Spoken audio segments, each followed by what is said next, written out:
All right, let's go over the introduction to this last packet. I just kind of wanted to show you a couple of things. This front page has some good information for you. So first of all, if you were wondering, here is the 2019 information.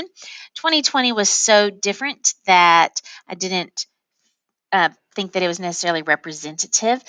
So 2019, I had 80 students test, and see here you have the Texas numbers and then the global numbers.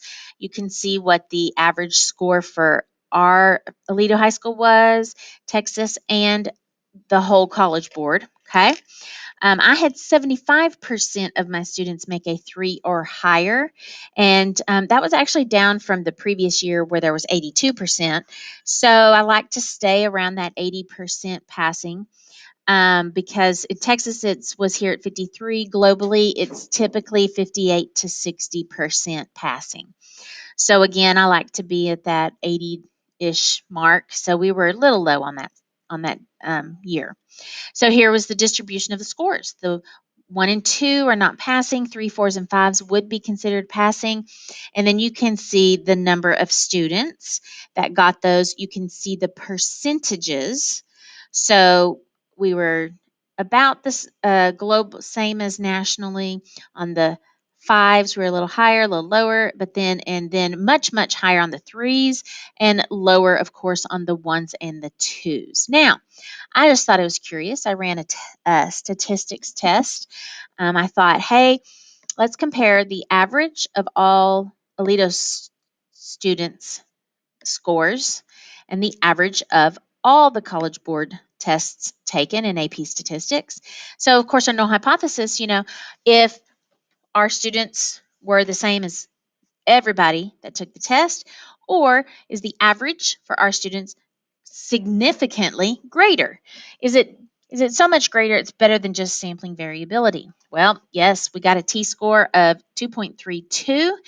And I got to thinking about this. I probably could have done actually a z-score because I had the population standard deviation. I went and computed it and stuff. But here was the t-score, and I got the p-value. So we were good. We are statistically significantly higher than the national average. And so that was good. Now, these units, 6 through 10, are going to encompass 35 to 55% of the AP statistics exam that you're going to be having. Now, I included your formula chart, and we'll talk through that in some things, but these are 2 items that I would recommend adding to your formula chart whenever you get it. Right here next to the probability distribution, I'd put this independent, check for independent. So you don't forget that. That's the statistical mathematical way to check for that independence. And then, of course, this is that way that you can change the power. You can affect the type 1 and type 2 errors. Alpha and N are 2 mechanisms that you as a researcher can control. So this N circle and the blue circle and the green circle, those don't affect alpha. Okay. Alpha doesn't affect the N circle. It it wouldn't affect that green circle. Okay. So these mechanisms of change then are going to affect power and type 2 error. All right, next. So let's go ahead and take a look. Here is just a summary of, again, the individual percentages, weights based on the units. The names of these units are a little different than ours because I split some things up a little bit more. But in general, you can kind of see the rates and the percentages and how those are working. See in the last 2, chi-squared and slopes. All right, here is how the test is organized. You're going to have 40 multiple choice questions with 90 minutes to take that. This is 50% of the test. And you'll spend an average of a little more than 2 minutes on each multiple choice question. All right? So when I have given you 20 questions to do in about 45 minutes in class, that's been right at similar time frame that this 40 multiple choice questions in 90 minutes is. Now, free response organization. There are 5 short answer questions and 1 investigative task. These 5 questions will be like the materials that we have already covered. They will be straightforward, just like the material you've been presented with. The investigative task will start out with, it'll have multiple parts like A through F. Parts A and B, those may, 1 point of it may be worth or stuff we've covered. So they'll get you started with something we know, and then they'll start applying it in a new and different way, out of the box thinking, investigating things in a new and different way. So you do have 90 minutes to do this part of the test as well, 50% of the exam. So technically, they advise you to spend about 12 minutes on each of those 5 short answer questions, and then 30 minutes on that investigative task. So trying to figure out how to do that. Okay, now, not that this is going to be true, but Stats Medic always comes up with the estimate their predictions of what the free responses will be on the AP test. They said they have no insider information. Okay, even though they work with the AP people, they have no insider information on this.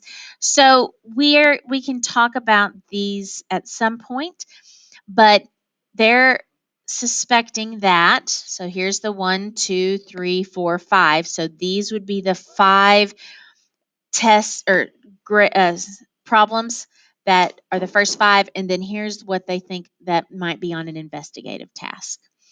All right. And so we'll, at some point, I guess we can take a look at that later.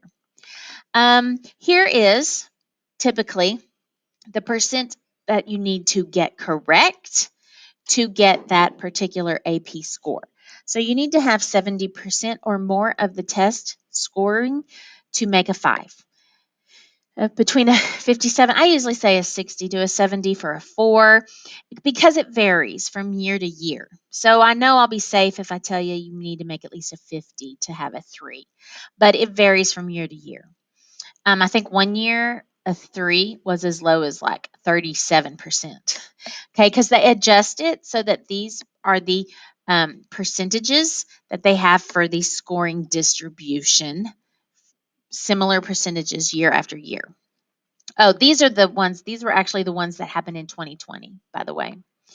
All right, so here's how your score is calculated.